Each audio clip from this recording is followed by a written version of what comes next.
Hey, there, I'm Tala, just an ordinary stay-at-home wife. My husband, John, and I were classmates in college and hit it off right away. From the time we met, John always had high aspirations and a strong desire to move out of his parents' house. Don't you think you're rushing things? No, I don't want to rely on my parents anymore. But we're still students. That's the point. We have so much time. Now I want to do everything I can. I, on the other hand, was all too happy to enjoy college life to the fullest. Being in the same department made our relationship seem natural. By our junior year, John was ready to set his plan in motion. It's going to get busy from here. Will you help me? Of course. What do I need to do? Thanks. First, John's plan was to start a company while still in school. The reason he gave was the same as before, but there was another.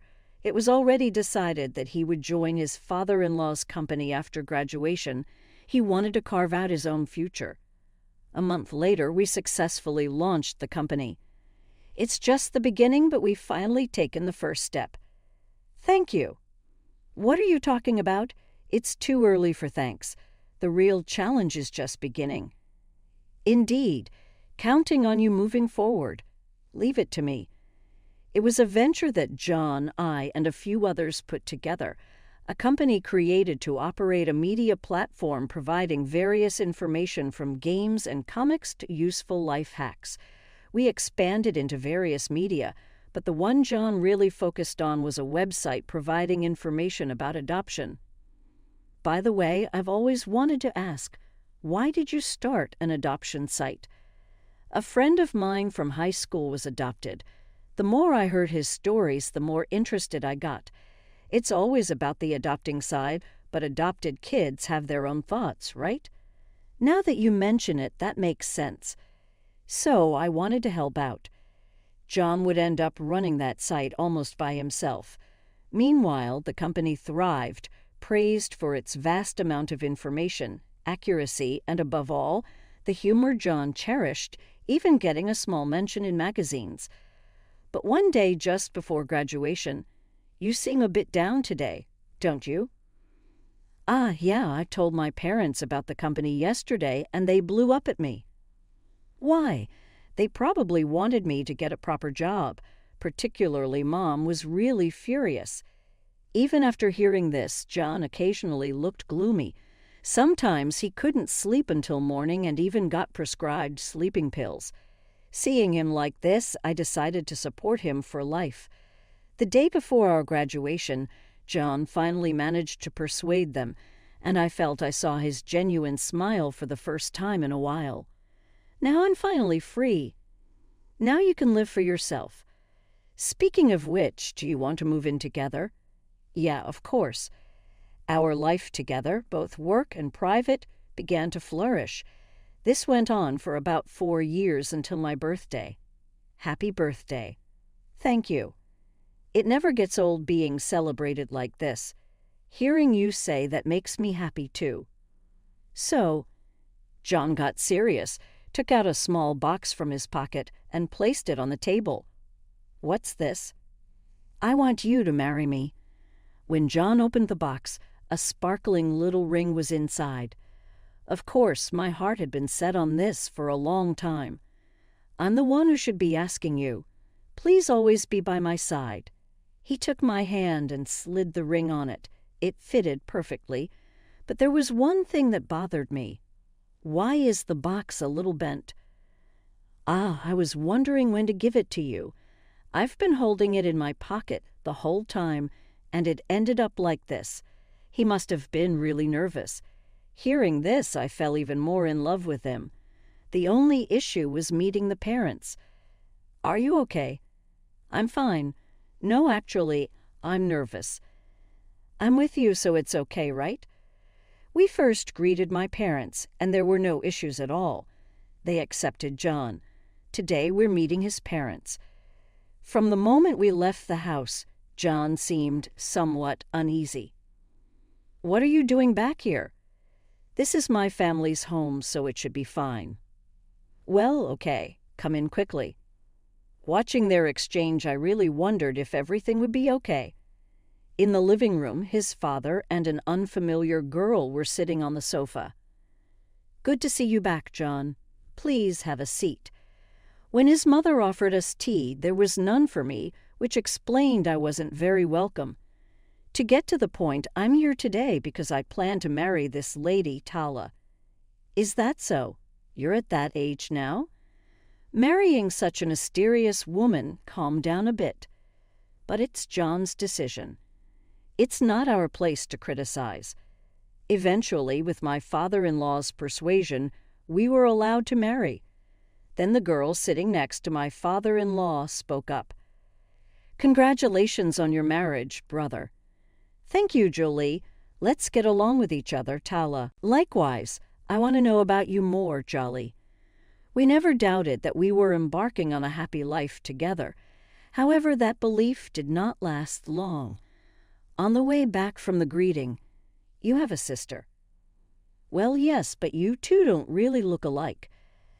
"I'm an only child, so I don't know much about that." "You as well?" "Think we do not look alike as well."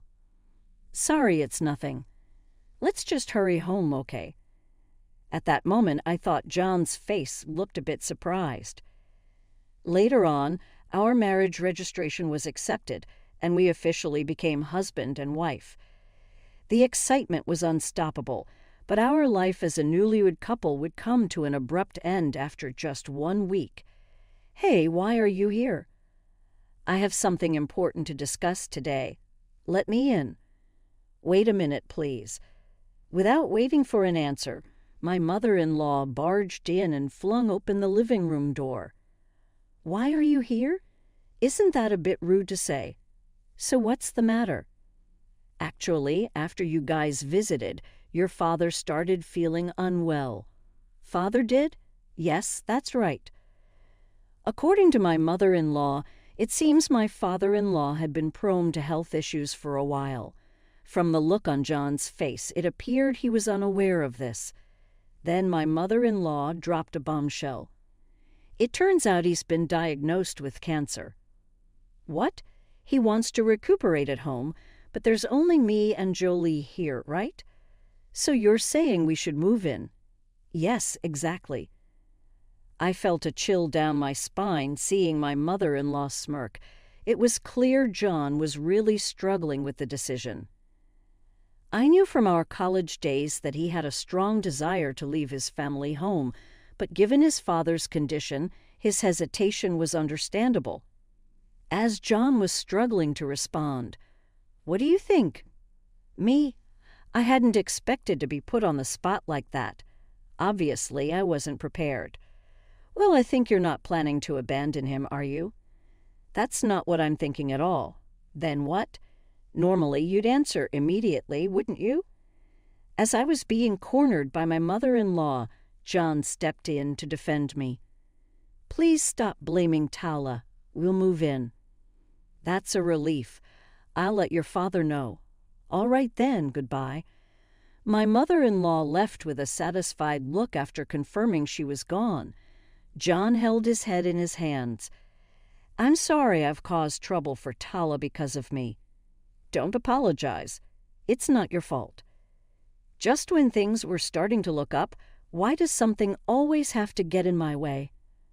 "What do you mean?" "Every time I'm about to start something new, something happens." "I'm here with you, right?" "Yeah, that's true." We quickly terminated the lease on our apartment to prepare for moving in with John's parents. From the way my mother-in-law treated me, I could tell the future wasn't going to be bright. Soon enough, our life living with the in-laws began. "I'm glad you could make it. Please, let's get along. But first, there's something I need you to do. Tala, what would that be? My back has been hurting recently for starters. I'd like you to clean the house we hadn't even unpacked yet. Come on. Don't dilly get started from then on." I just did as I was told. John helped me, but my mother-in-law didn't seem to care at all. A week into our new living arrangement, I noticed something. This family revolved around the sister-in-law Jolie, Even though John was part of the family, there were times he felt like an outsider. However, it seemed both the father-in-law and Jolie were somewhat weary of my mother-in-law's antics.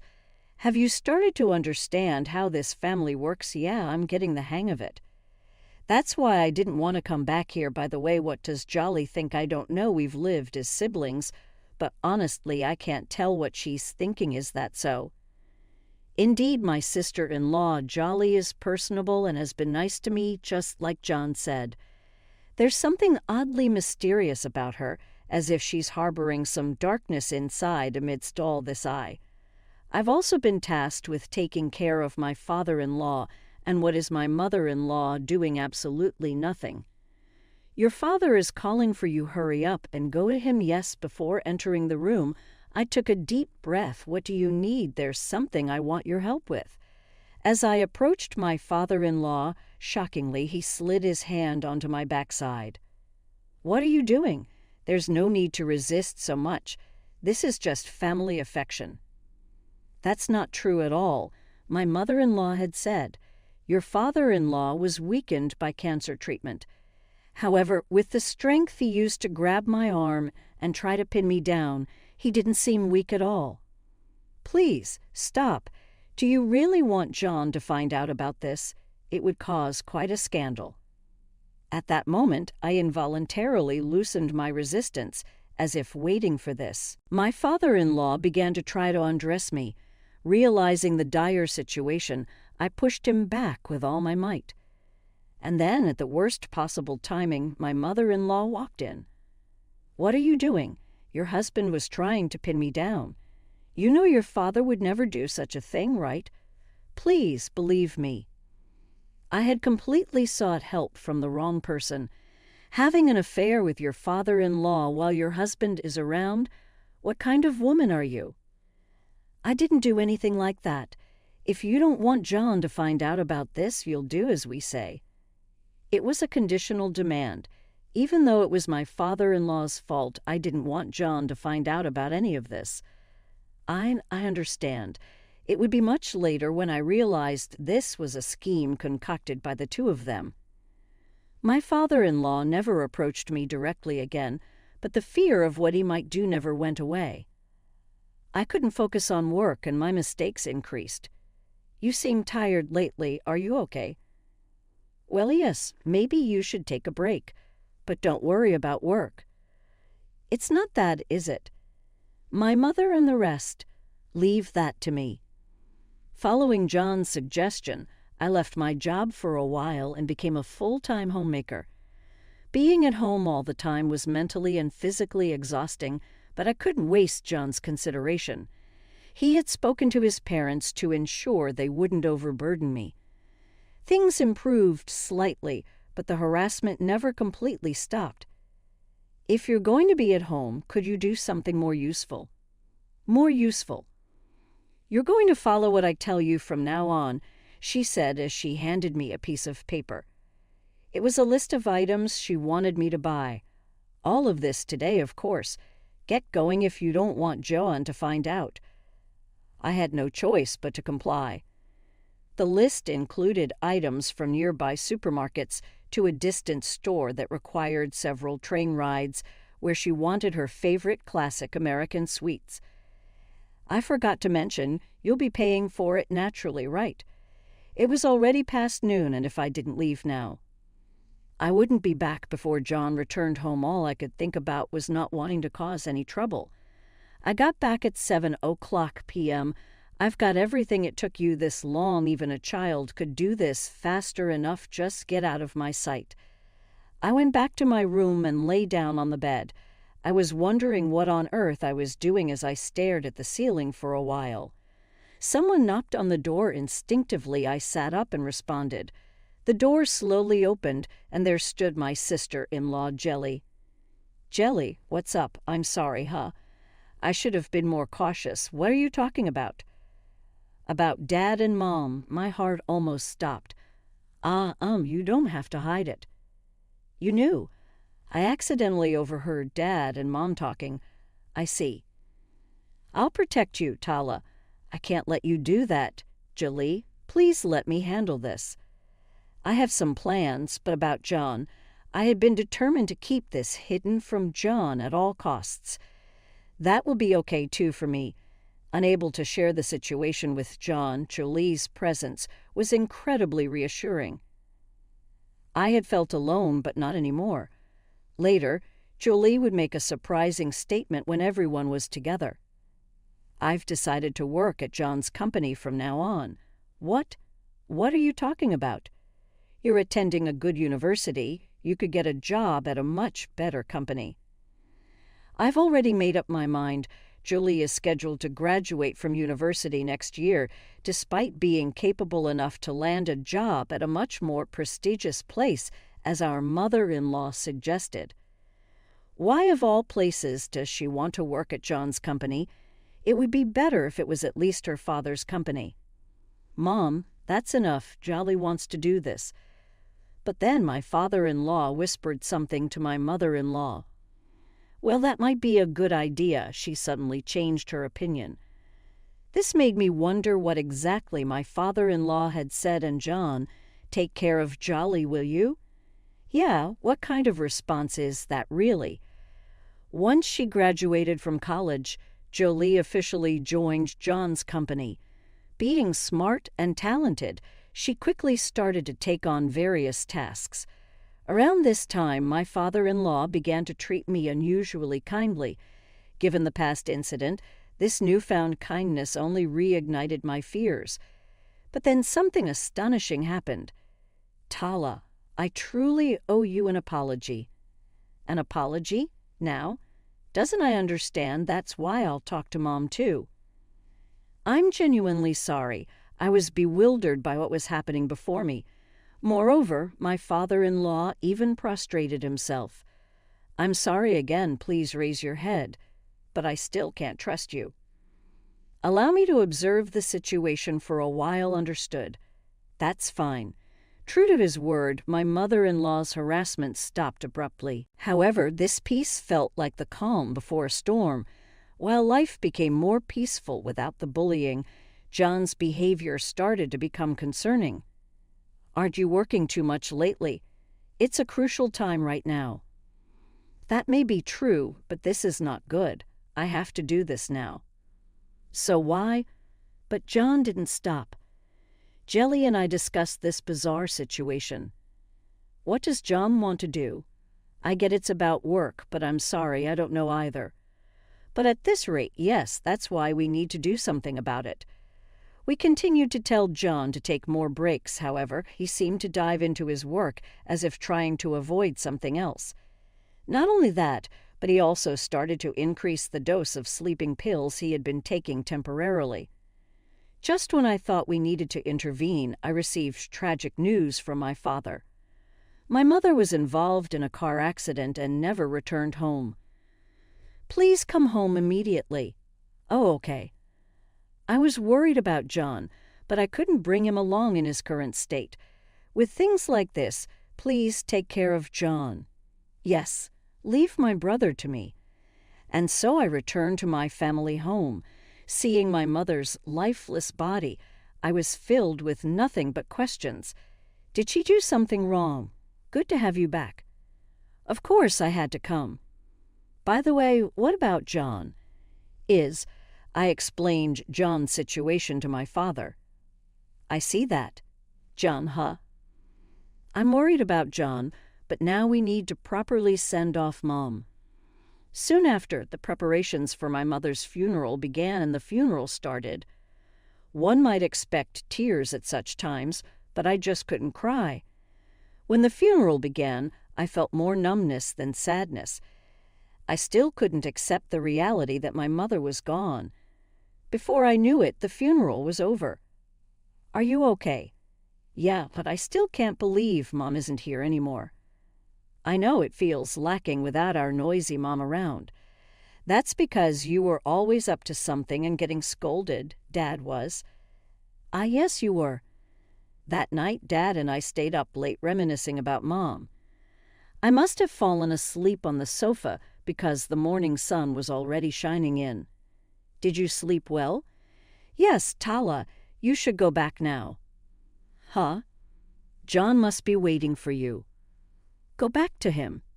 Is that? Okay, I'm sure Mom would have said the same. Then I'll do that. As I was getting up from the sofa to prepare to leave, my phone rang. It was a call from my sister-in-law, Jolie. Hello, Jolie, what's happened? It's my brother. What's happened to John? He wouldn't wake up, so I went to his room immediately. I left my family home and headed to the hospital. Tala, upon spotting me, Jolie ran over. Jolie, I called out as my sister-in-law was shedding large tears. Where's John? When Jolie pointed, I saw John's parents standing there. I sat down on a nearby sofa and slowly approached. As I gently opened the door, someone covered with a white sheet lay there.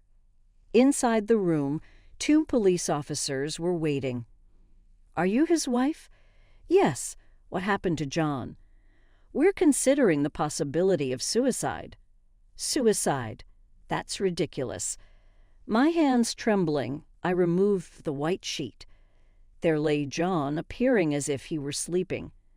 Suddenly, reality struck me, and I collapsed to the floor like a puppet with its strings cut. Jolie came over, helped me up, and took me out of the room. Why would John? I don't understand.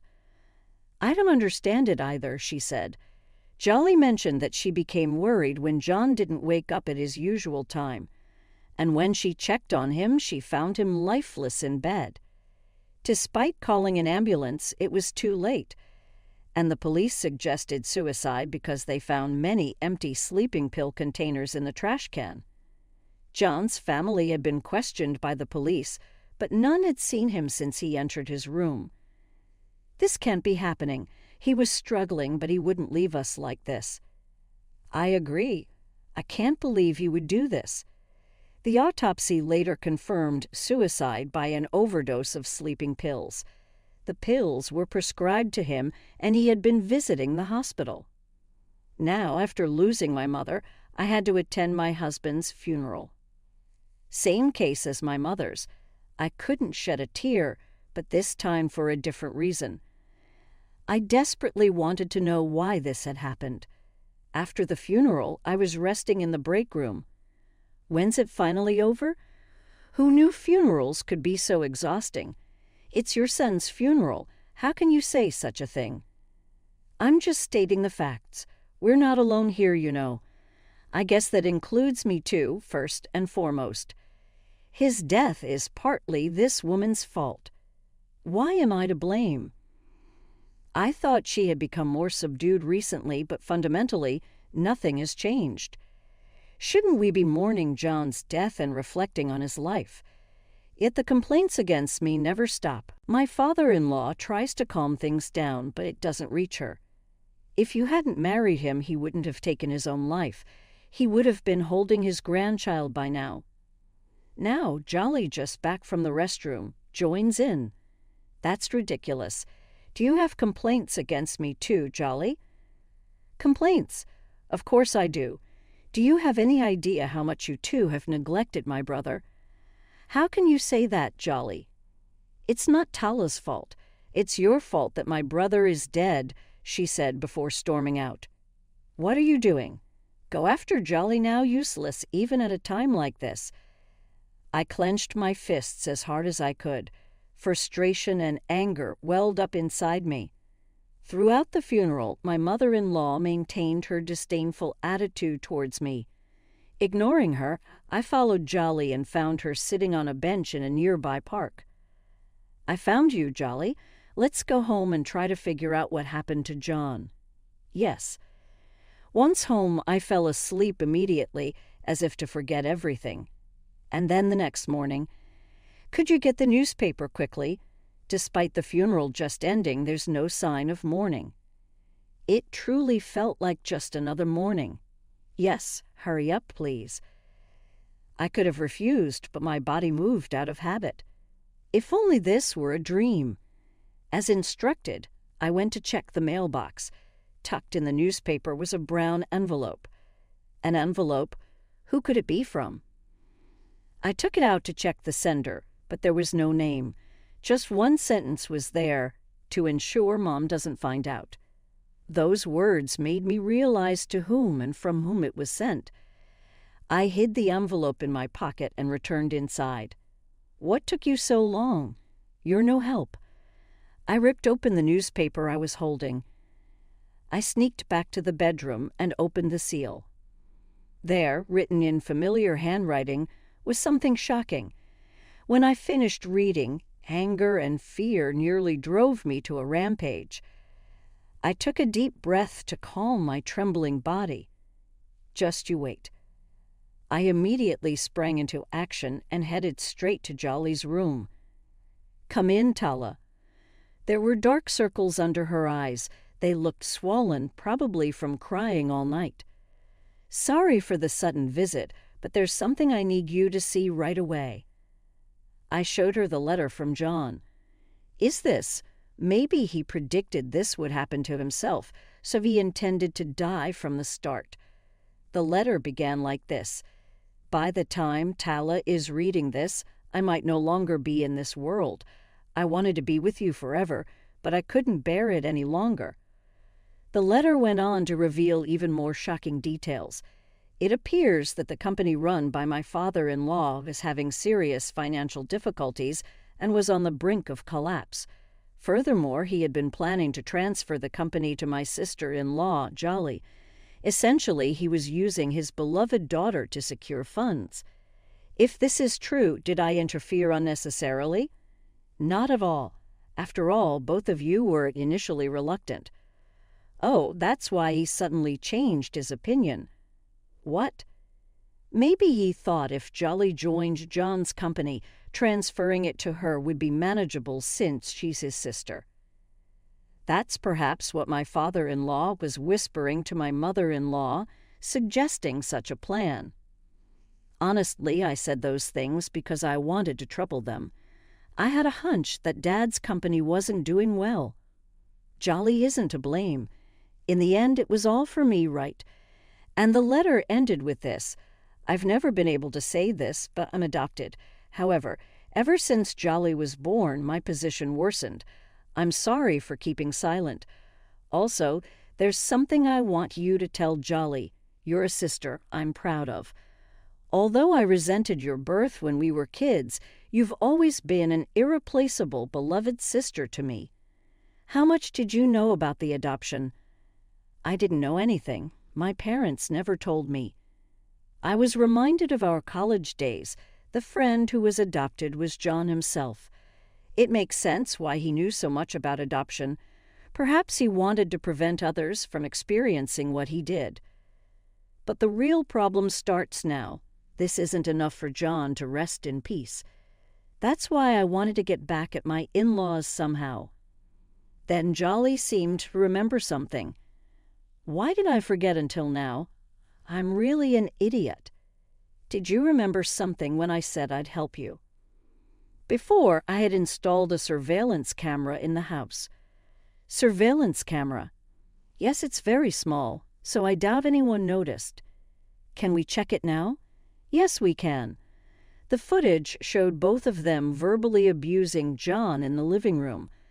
They were calling him useless, saying they shouldn't have adopted him. And this went on for hours. Why didn't I realize this sooner? As we checked more footage, we discovered damning evidence. I felt a rage I had never known before. Jolly seemed to share that feeling.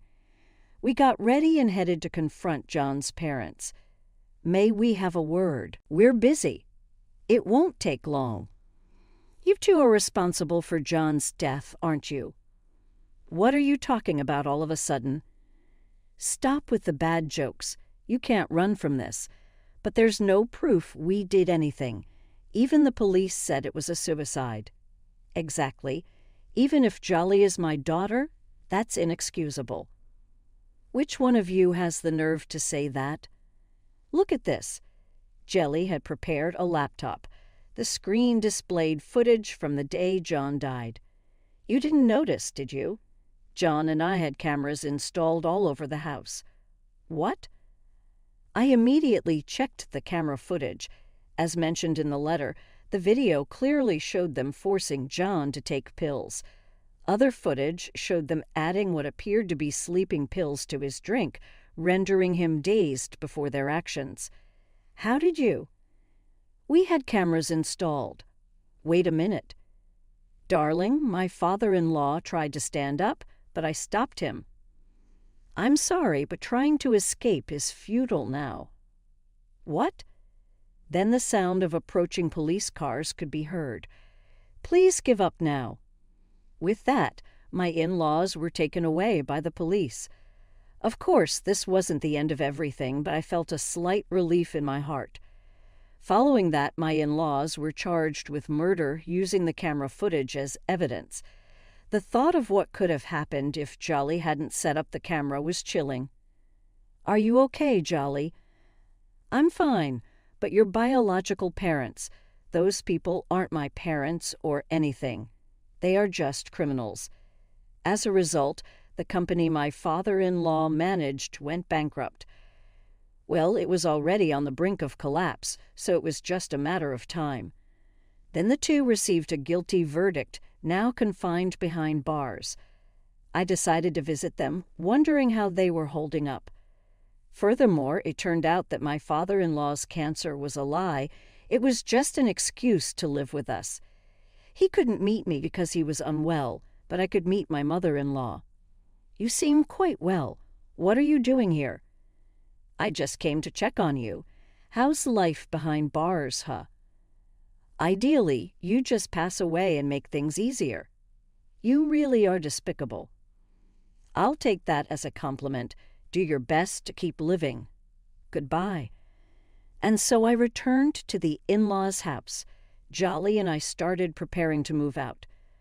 But to think John was adopted. Regardless, he was an important brother to me, right? That doesn't change anything. We moved to a new place and began living together. Later, I took over as the president of the company Jon left behind.